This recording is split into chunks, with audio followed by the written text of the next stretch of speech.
अरे जी, वो विराट कोहली और अनुष्का आए थे। विराज बैठ प्रसन्न हो। जी अभी ठीक। हाँ, नहीं, ठीक ही रहना चाहिए। हम आपको अपने प्रभु का विधान बताते हैं थोड़ा सा। जब प्रभु किसी पर कृपा करते हैं, ये वैभव मिलना कृपा नहीं है, ये पुण्य है।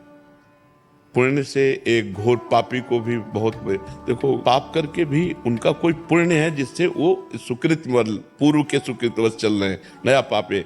ये वैभव बढ़ना या यश बढ़ना, ये भगवान की कृपा नहीं मानी जाती। भगवान की कृपा मानी जाती है अंदर का चिंतन बदलना, जिससे आपके अनंत जन्मों के संस्कार भस्म होकर और अगला जो है वो बड़ा उत्तम होगा। अंदर के चिंतन से होता है, बाहर से कुछ नहीं होता। मात्र अंदर का चिंतन। अच्छा, अंदर का चिंतन हम लोगों का स्वभाव बन गया बहिर्मुखी। बहिर्मुखी मतलब बाहर, बाहर यश कीर्ति लाभ विजय, इससे हमको सुख मिलता है। अंदर से कोई मतलब नहीं रखता कोई, कोई विरला ही अंदर से।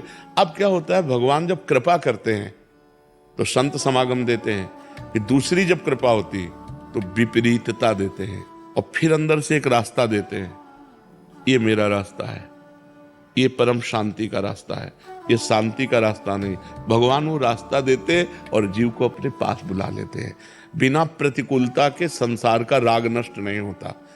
किसी को भी वैराग्य होता है तो संसार की प्रतिकूलता देखकर वैराग्य होता है। सब कुछ हमारे अनुकूल है तो हम आनंदित होकर उसका भोग करते हैं। जब हमारे ऊपर प्रतिकूलता आती है तब ठेस पहुंचती है कि इतना झूठा संसार, तो अंदर से भगवान रास्ता देते हैं, ये सही है। भगवान बिना प्रतिकूलता के इस संसार को छुड़ाने का कोई भी औषधि नहीं रखी। आज तक जितने बड़े महापुरुष हुए हैं, जिनका जीवन बदला है, उनको प्रतिकूलता का दर्शन करके बदला है। तो कभी प्रतिकूलता आए तो उस समय आनंदित हो कि मेरे ऊपर अब भगवान की कृपा हो रही है, कि मुझे सतमार्ग में चलने की प्रेरणा मिल रही है। अगर सतमार्ग छूटा हो, ये सब तो एक सेकंड के लिए आप विचार कीजिए। अब अपना सुधार कर लो, अपने जीवन को सत्य में ले आओ, तो अगला जो होगा वो बहुत जोर का होगा। चाहे जन्म हो तो श्रीवान कुलवान धनवान वैभव संपन्न ऐसे, और भक्ति की अनुकूलता, भक्ति की अनुकूलता।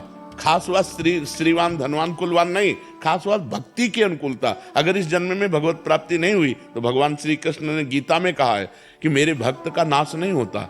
मैं कुलवान धनवान श्रीवानों के कुल में जन्म देता हूं और फिर पुनः भक्ति का माहौल देता हूं, और पूर्व का जो भजन छूटा हुआ हो वहीं से उसको। अब बिल्कुल ऐसे ही रहो जैसे रह रहे हो, बिल्कुल संसारिक बन करके रहो, लेकिन अंदर का चिंतन आपका बदल जाए। अंदर के चिंतन में आपकी यश की भावना न रह जाए, अंदर के चिंतन में आपको धन बढ़ाने की भावना न रह जाए। अंदर का चिंतन हो जाए, प्रभु बहुत जन्म व्यतीत हो गए, अब एक बार आपसे मिलना चाहती हूँ, एक बार आपसे मिलना चाहते हैं प्रभु, मुझे आप चाहिए, अब संसार नहीं। तो बात बन जाएगी, तो बात बन जाएगी। तो इसलिए आनंद पूर्वक भगवान का नाम जप करो, बिल्कुल चिंता मत करो। बाबा, क्या नाम जप से हो जाएगा? पूरा, ये हम अपने जीवन का अनुभव बताते हैं। सांख्य योग और अष्टांग योग और कर्म योग और भक्ति योग, चारों योगों में प्रवेश रहा है। पहले हम सन्यासी रहे 20 वर्ष, 20 वर्ष सन्यासी रहे काशी विश्वनाथ जी। तो हम सांख्य योग, अष्टांग योग, जो अष्टांग योग है ना, अष्टांग योग, कर्म योग, इन तीनों को अच्छी प्रकार जान करके और फिर भक्ति योग में आए हैं। स्वयं भगवान शंकर से बढ़कर कोई ज्ञानी तो नहीं ना, सनकादि से बढ़कर कोई ज्ञानी नहीं। वो हरिशरणम सनकादि हर समय जपते रहते हैं। भगवान शिव राम राम राम राम राम राम जपते रहते हैं।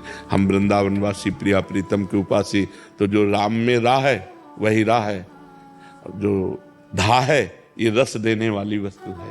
तो हम राधा राधा राधा राधा, मतलब आप ये समझो कि हमारी इतनी तार्किक बुद्धि रही, हमारी श्रद्धालु बुद्धि नहीं रही।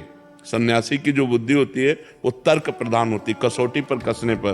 तो हम केवल भावुकता में राधा राधा का प्रचार नहीं कह रहे कि हमने सुना और ऐसे ग्रंथों में पढ़ा, ऐसे कह रहे, स्वयं स्वाद लेके कह रहे और विश्वास के साथ कह रहे कि यदि आप राधा राधा जपते हो तो इसी जन्म में भगवत प्राप्ति हो जाएगी, इसी जन्म में।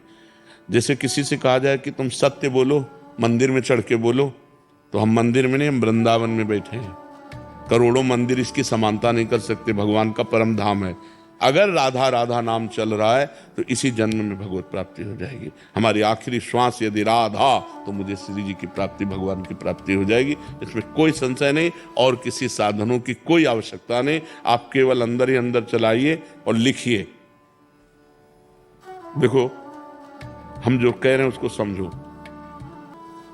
बहुत अधिक नाम जपने की हमें चेष्टा नहीं करनी, कम संख्या हो लेकिन मन लगा करके हो। जैसे हम, अब देखो, आप लिखो राधा, अपने दिमाग में लिखो, खुले नेत्र लिखो या बाहर बाहर देखो, दिखाई दे रहा है राधा लिखा हुआ। वही कान में सुनो राधा, वही अंदर उठाओ राधा। ये तीनों का एकाकार हो जाए तो ये करोड़ों नाम जप के बराबर है। देखो, जैसे हम बोला राधा, ऐसे हम 1000 राधा नाम बोले तो हम बोला राधा, ये उपांशु है, इसे उपांशु कहते हैं।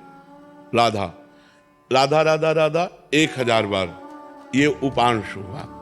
अब ये ऐसे उपांशु हम 10,000 बार जप करें, अंदर देखते हुए बोले राधा, उपांशु 10,000 बार नाम जप करने का फल एक बार मानसिक में है।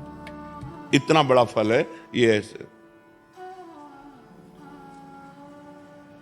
राधा राधा राधा चल रहा है, नेत्रों से हम उसे देख रहे हैं, कानों से उसे सुन रहे हैं। आप देखना कि अगर मन भगेगा तो आप लिख नहीं पाओगे राधा नाम, अगर लिख रहे हो तो मन भगेगा नहीं। तो चाहे 10 बार लिखो, 100 बार लिखो, लेकिन एक अभ्यास बनाओ ऐसा कि कुछ समय शांति से स्नान आदि करके बैठ गए और राधा राधा लिख रहे हैं, उसी का चिंतन कर रहे हैं। इसे अपना जीवन बना लो, फिर आप परिणाम में खुद देख लेना। कोई घाटे का सौदा तो है नहीं, ठीक है। ये सखी को दे दे ठाकुर शिव जी की है। शिव